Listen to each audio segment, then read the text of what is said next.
Hi കൂട്ടുകാരെ, എല്ലാവരും സുഖമായിട്ടിരിക്കുന്നല്ലോ അല്ലേ? ദാ നമുക്കിന്നൊരു പോത്ത് വരട്ടിയത് ഉണ്ടാക്കാമേ. അതും കായിട്ട്, വാഴയ്ക്കായിട്ട് പോത്ത് വരട്ടി ഉണ്ടാക്കാൻ പോവാം. നല്ല ഒന്നാം തരം പോത്ത് കിട്ടിയിട്ടുണ്ട്. അതൊരു 3/4 കിലോ കാണുമായിരിക്കും.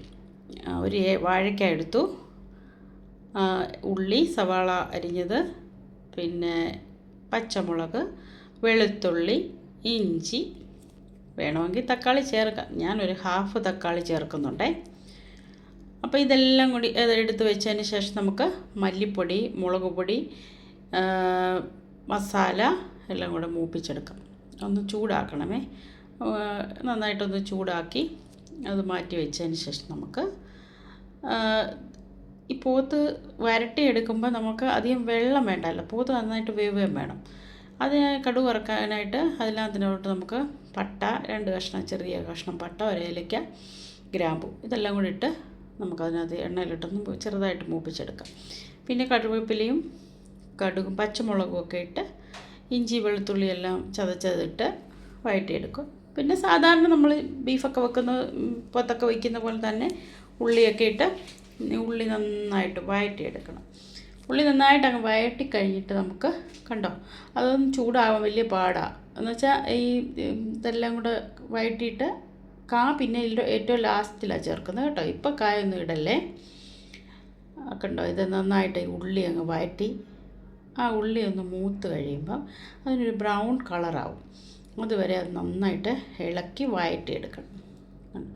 ഞാൻ വലിയ കുക്കൊന്നും അല്ല, എനിക്കറിയാവുന്ന പോലെയൊക്കെ ഞാൻ ചെയ്യുന്നതേ ഉള്ളൂ. ഒരുപാട് പോരായ്മകളൊക്കെ കാണുമായിരിക്കും. എല്ലാ കൂട്ടുകാർക്കും എൻ്റെ ഈ കമൻറ്റ് ബോക്സിൽ അഭിപ്രായങ്ങൾ പറയാം കേട്ടോ. അത് മൂത്തിട്ടുണ്ട് കേട്ടോ.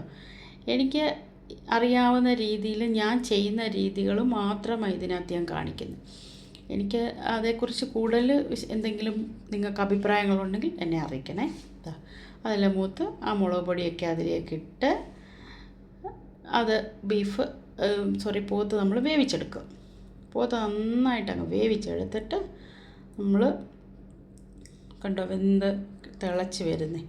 അത് കഴിയുമ്പോൾ കായ അതിലേക്ക് ഇടണം. പകുതി മുക്കാലും വെന്ത് കഴിഞ്ഞിട്ടേ കായ ഇടാവുള്ളൂ. കായ ഇട്ട് ഇളക്കി ഒരാവി കയറി കഴിയുമ്പോൾ വീണ്ടും നമ്മൾ കടുകും എല്ലാം പൊട്ടിച്ച് ഞാൻ കറിവേപ്പിലയൊക്കെ ഇട്ട് ഒന്നും കൂടെ ഒന്ന് പറ്റിൽ മുളകൊക്കെ ഇട്ട് ഞാൻ കടുക് വറക്കും കേട്ടോ.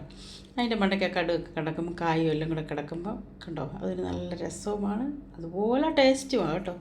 ഇത് നന്നായിട്ട് പുരട്ടി ഞാൻ എടുക്കണം. അധികം ചാറില്ല, ഇത് പുരട്ടി. ഇത് പൊറോട്ടയ്ക്ക്, ചോറിന്. ഞങ്ങൾ ഇന്നൊരു ശക്കല നെയ്ച്ചോറ് പോലെ ഞാൻ ഇച്ചിരി റൈസ് എടുത്തിട്ട് നെയ്ച്ചോറ് പോലെ വയ്ക്കുമായിരുന്നേ.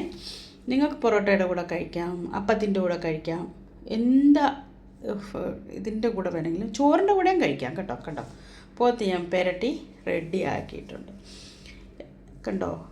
ഇനി ഞാനിവിടെ വെച്ച റൈസാണ്, നെയ്ച്ചോറാണ്. അത് നിങ്ങൾക്കറിയാമല്ലോ എല്ലാവരും. എൻ്റെ ഈ ചെറിയ വീഡിയോ നിങ്ങൾക്ക് ഇഷ്ടപ്പെട്ടെങ്കിൽ ലൈക്ക് ചെയ്യുക, ഷെയർ ചെയ്യുക, സബ്സ്ക്രൈബ് ചെയ്യുക.